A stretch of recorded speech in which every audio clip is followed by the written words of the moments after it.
নীল আকাশ আর নীল সমুদ্র যেখানে একে অপরের সঙ্গে মিশে যায়, ঠিক সেখানেই সেন্ট মার্টিন দ্বীপ, বাংলাদেশের একমাত্র প্রবাল দ্বীপ, যেন প্রকৃতির এক গোপন বিস্ময়। টেকনাফের বুক চিরে নৌকা এগোতেই ধীরে ধীরে শহরের কোলাহল মিলিয়ে যায়, আর সামনে ভেসে ওঠে সাদা বালুর সৈকত, নারিকেল গাছের সারি আর স্বচ্ছ জলের আহ্বান। সূর্যোদয় সূর্যাস্ত ছেড়ে দিবে নীরবতা, পশ্চিম সৈকতের রঙিন আকাশ আর রাতের তারাভরা আকাশ, সব মিলিয়ে সেন্ট মার্টিন কোনো জায়গা নয়, এটি এক অনুভূতি যা একবার ছুঁয়ে গেলে হৃদয়ের গভীরে চিরদিনের জন্য থেকে যায়। সেই অনুভূতি খুব কাছ থেকে উপভোগ করার সৌভাগ্য হয়েছিল আমারও। তাহলে শুরু করা যাক। আমাদের মূল যাত্রা শুরু হয় আরামবাগের সেন্ট মার্টিন পরিবহন বাস কাউন্টার থেকে। বাসের টাইম ছিল সন্ধ্যা 7টা। 7টার আগেই বাস চলে আসে আর আমরা বাসে উঠেও পড়ি। 7:10-এর মধ্যে বাস ছেড়েও দেয়। রাত 10টার দিকে কুমিল্লা গিয়ে বাস থামে। হোটেল তাজমহলে হয় আমাদের যাত্রা বিরতি। বিরতির সময় ছিল 20 মিনিট। 20 মিনিটের মধ্যে টুকটাক খাওয়া দাওয়া করে আমরা আবার বাসে উঠে পড়ি। 10:30টার মধ্যে বাস ছেড়ে দেয়। এর মধ্যকার সময় বাস আর কোথাও থামেনি। ঠিক রাত 3:30টায় আমরা পৌঁছে যাই কক্সবাজার নুনিয়ারছড়ায়। বাস থেকে নেমে আমরা একটু খাওয়া দাওয়া করে নেই। মধ্যরাত হলে কি হবে, মানুষজন, দোকানপাট সবকিছু মিলিয়ে নুনিয়ারছড়া ছিল একদম বিকেলের মতো ব্যস্ত। এখন অপেক্ষা জাহাজে উঠার। রাত থেকে ভোর, ভোর থেকে সকাল, অবশেষে উঠতে পারলাম জাহাজে। এই জাহাজ নিয়ে আমরা বড় ধরনের একটি স্ক্যামের শিকার হই। আমরা মূলত যে জাহাজের টিকিট কাটি সেটি হচ্ছে এলসিটি কাজল।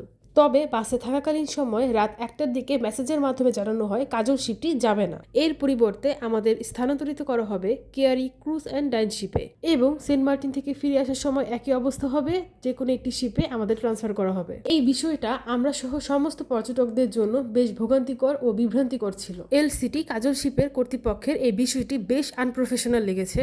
সম্পূর্ণ ট্যুরে জাহাজে উঠা এই বিষয়টি ছিল একটি দুর্বিষহ চ্যাপ্টার। ভবিষ্যতে আবার কখনো সেন্ট মার্টিন যাওয়ার সৌভাগ্য হলে মনের ভুলেও কখনো এলসিটি কাজলের টিকিট কাটবো না। যাই হোক, অবশেষে পৌঁছে গেলাম স্বপ্নের দ্বীপ সেন্ট মার্টিনে। কয়েক বছরের কল্পনা জল্পনা, কয়েক মাসের পরিকল্পনা এবং দীর্ঘ প্রায় 24 ঘন্টার জার্নির পর পৌঁছে গেলাম সেন্ট মার্টিনে। এখন যেখান দিয়ে হেঁটে যাচ্ছি এটা হচ্ছে সেন্ট মার্টিনের সেই বিখ্যাত বাজার। এই বাজার সকাল থেকে রাত 1টা-2টা পর্যন্ত সবসময় বেশ জমজমাট থাকে। একটি রিক্সা ভাড়া করে আমরা রিসোর্টের উদ্দেশ্যে রওনা দিই। আমাদের রিসোর্টের নাম জ্যোৎস্নালয়। বাজার থেকে বেশ খানিকটা দূরে, তবে একদম সমুদ্রের সাথে ছিল আমাদের রিসোর্টটি। প্রি বুকিং করা ছিল রিসোর্টটি, আর রিসোর্টটি ছিল ভীষণ সুন্দর। সব ধরনের ফর্মালিটি কমপ্লিট করে আমরা আমাদের কটেজের দিকে যাচ্ছি। এটা হচ্ছে সম্পূর্ণ রিসোর্টের ভিউ। আমি তো গিয়েই আগে কতক্ষণ দোলায় বসেছিলাম আর সুন্দর সমুদ্র দেখছিলাম। আগামী 2 দিনের জন্য এটা আমাদের বাড়ি। আমাদের কটেজের নাম শুকতারা। কটেজটি ছিল সিম্পলি ওয়েল ডেকোরেটেড এবং বেশ পরিষ্কার পরিচ্ছন্ন। একটি হোটেল রুমে যা যা থাকে তাই সেখানে ছিল। রিসোর্টের পুরো নাম হলো জ্যোৎস্নালয় বিচ রিসোর্ট। আসার কিছুক্ষণ পরেই তারা আমাদেরকে ওয়েলকাম ড্রিঙ্ক সার্ভ করে। ঘরের দরজা খুললেই দেখতে পাচ্ছি সুবিশাল সমুদ্র। ফ্রেশ হয়ে কিছুক্ষণ রেস্ট নিয়ে আমরা লাঞ্চ করার জন্য বের হই। লাঞ্চ আমরা রিসোর্টেই করছি। খাবারের অর্ডার আগে থেকে দেওয়া ছিল। আমি নিয়েছিলাম একটি প্যাকেজে ছিল সাদা ভাত, একটি মিডিয়াম সাইজের রূপচাঁদা মাছ, সালাদ, আর ছিল মাছের ভর্তা আর ডাল। চাইলে সব খাবার আলাদাভাবেও নেওয়া যাবে। খাওয়া দাওয়া শেষ করে সমুদ্রের পাড় দিয়ে একটু হাঁটছিলাম। তখন প্রায় বিকেল হয়ে গেছে, 4টা বা 4:30টার মতো বাজে। অনেকক্ষণ ধৈর্য ধরে নিজেকে কন্ট্রোল করছিলাম, কিন্তু কতক্ষণ আর সহ্য করা যায়, তাই ঝাঁপিয়ে পড়লাম সমুদ্রের বুকে আর ঢেউয়ের সাথে ভাসিয়ে দিলাম নিজেকে। সাগরের পানিতে হাবুডুবু খেয়ে পরে গোসল করে ফ্রেশ হয়ে নিলাম। সন্ধ্যা 6:30টার দিকে রওনা দিলাম বাজারে যাওয়ার উদ্দেশ্যে। বাজারে বেশ কিছুক্ষণ ঘোরাঘুরি করলাম আর দেখলাম কোথায় কেমন কি মাছ আছে। তারপর ইউরো বাংলা রেস্তোরাঁ থেকে আমরা 2টা মাছ নিই। আমরা নিয়েছিলাম একটি স্যালমন মাছ আর একটা লবস্টার।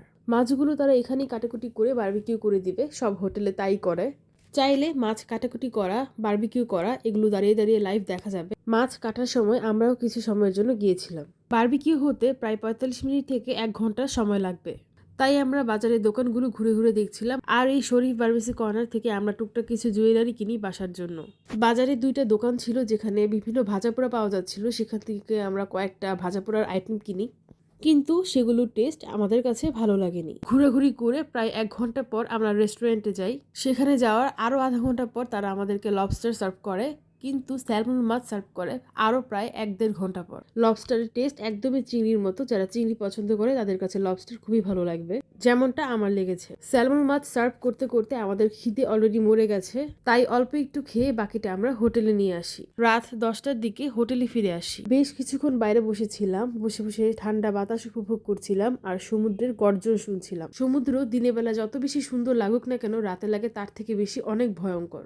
রাতে রুমে ফিরে এসে আমরা বাকি মাছটুকু খাই। এই মাছটা 4 থেকে 5 জন খাওয়ার মতো উপযুক্ত, কিন্তু আমাদের 2 জনের জন্য এই মাছটা অনেক বেশি হয়ে গিয়েছে।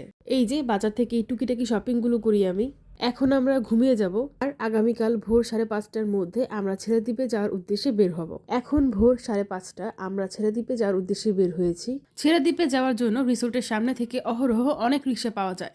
আমরাও একটা রিক্সায় উঠে রওনা দিয়ে দিলাম। সূর্যের রক্তিম আভা, শান্ত সমুদ্রের ঢেউ আর পাড়ে থাকা নৌকা সব মিলিয়ে মনে হচ্ছিল কোনো সিনেমার দৃশ্য বাস্তবে দেখছি। সমুদ্রের পাড়ে বসে সম্পূর্ণ সূর্যোদয় দেখলাম। এটা একটা স্বর্গীয় অনুভূতি, যা অনুভব করা যায় কিন্তু ভাষায় প্রকাশ করা যায় না।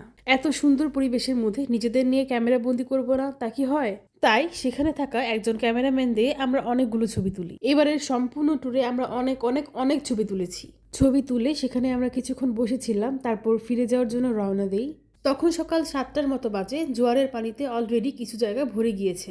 যে রিক্সা দিয়ে ছেড়েদ্বীপে গিয়েছিলাম সেই রিক্সা দিয়ে আবার ফিরে আসি রিসোর্টে ফিরে এসে একটা লম্বা ঘুম দিই আর ঘুম থেকে উঠি 10টার দিকে।